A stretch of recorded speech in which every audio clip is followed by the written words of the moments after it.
Good afternoon, Charleston. I'm Caitie Sprague for CFC Scene.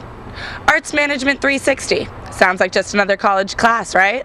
The College of Charleston Departments of Communications and Computer Science will present the Vice President of Gaming Programming for Machinima.com, Rob Jones. On campus, the College of Charleston has been chosen as one of 10 schools to receive a grant from the National Center for Research Resources to develop biomedical research programs. I'm here at the College of Charleston's new Natural History Museum, where Director and Curator of the museum, Professor of Geology, James Carew, recently gave us a tour. We traveled to Soligree Island, to the home of Senior Dean Jackson, where he and his roommates built their own playground. Thank you, Patrick. I'm here on the College of Charleston campus, where we've been talking to students all day to find out if they did vote and how they feel about the election results. Good afternoon, Charleston. I'm Caitie Sprague for CFC Scene. Everyone knows that Charleston is a city fueled by the food and beverage industry, but Post and Courier writer Ken Berger decided to investigate the people who fuel the industry. His controversial September 12th article titled "Getting Trapped in F&B" discussed how easy it can be for student servers and bartenders to get stuck in what Ken calls quick money that requires little training. The article sparked emotions in many, so today we find out how those in the biz feel about it. Yes, I read the article and I agree with him on certain things, and people do get stuck in food and bev, but I honestly think that's a bad thing, and maybe it's not the best thing for my future, but for right now the money's fine and I'd rather be doing this than sitting in the office, and when it comes time to make a change, then I'll make that move. I did read the Ken Berger article, and even though the way he says it is a little harsh, I agree with it. From personal experience, I work in food and bev. I bartend and wait tables at a restaurant, and most of the people I work with have already gone to school and gotten their degrees, and are just working in food and bev because the cash is so good, and it's hard to turn down. But at the same time, you know, they need to accept that that is the decision they made. It's not necessarily a bad one, and that's what Ken Berger is saying. It's just that it's true. Everything that he said. They're lifers and they're jumpers, moving from place to place. But everything he said was true, and if people don't like it, then they shouldn't read it. I did read the Ken Berger article. I think it's a lot of unfounded opinions by someone who doesn't necessarily have much expertise in the industry.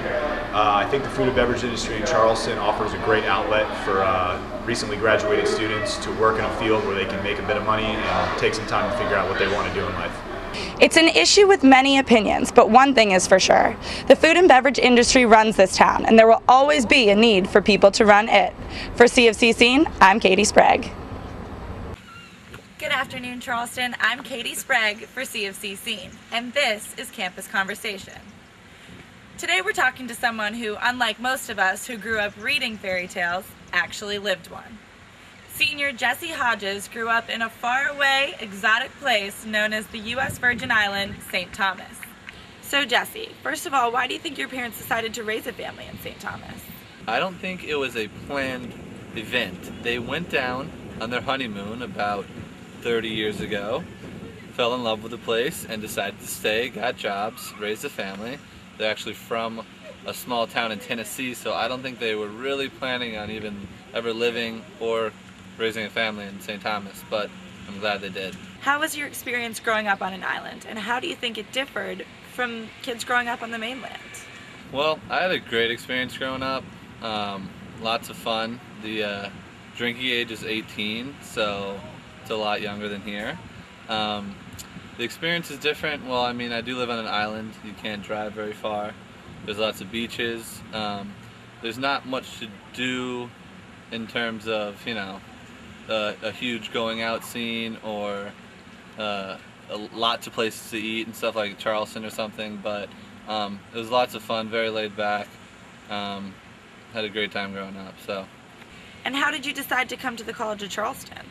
Well, my older sister graduated from here 2 years ago, so I got to see the place when me and my parents were dropping her off, and also about 4 or 5 kids from my high school, 2 now, 3 has graduated, came here, and I looked at the school through the internet, made a visit, and just liked the school a lot. So what do you think the appeal of Charleston is to kids from the island?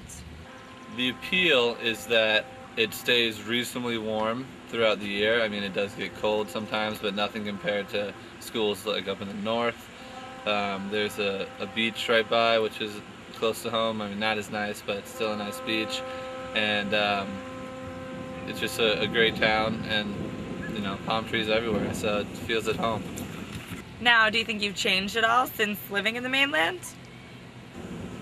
No, I don't think I've changed. I think that I've grown accustomed to living up here. Like when I first came up here, it was kind of hard, you know, getting used to to living up here, because I've obviously visited up here plenty of times, but I've never lived up here. But I think I'm the same person. Yeah.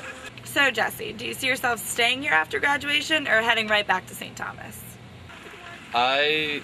Honestly, I would go anywhere that gave me a good job, but I think for a while I will stay in the mainland, maybe even go overseas, but eventually I do want to head back down to St. Thomas, especially for maybe retirement's sake.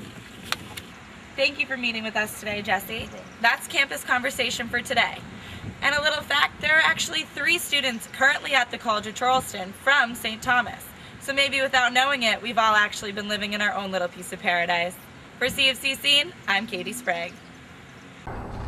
Good afternoon, Charleston. I'm Caitie Sprague for CFC Scene.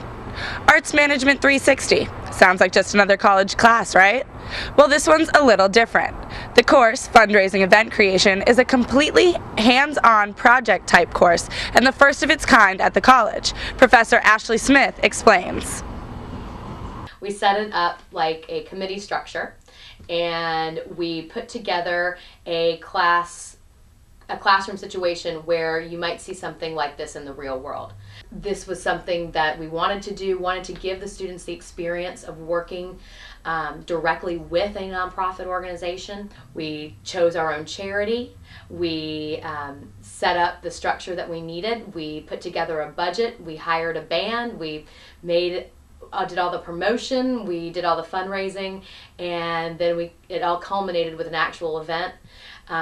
And it was a lot of fun. The students in the class chose local nonprofit Carolina Studios as their charity to fundraise for. Carolina Studios is an after-school program that teaches kids how to write and produce their own music. The main event that the class put on was a musical collaboration headlined by CFC alumni group Entropy Ensemble called Between the Lines. They also threw 2 smaller concerts throughout the semester at Charleston Beer Works to raise additional money. Local band Long Miles and DJ Gunnar Wilmot both donated their gigs to help the cause. The students of the class said it has been a lot of work, but worth it. I think because we're all working towards one goal, you know, all of the hands-on things that we have to do, they turn out really well, like our press releases that we've done, like all of the real-life situations that we've had to do through this class. We've all learned a lot from them. Got nothing but thanks. And I also hope the students from this class can end up being involved with our program, Carolina Studios. It's a great nonprofit, and hopefully we can grow. We need the help from young people who have good ideas. Although unconventional, it seems as though fundraising event creation may become a staple course at the college. It is being offered this spring semester on Monday nights, so look for it on My Charleston. For CFC Scene, I'm Caitie Sprague.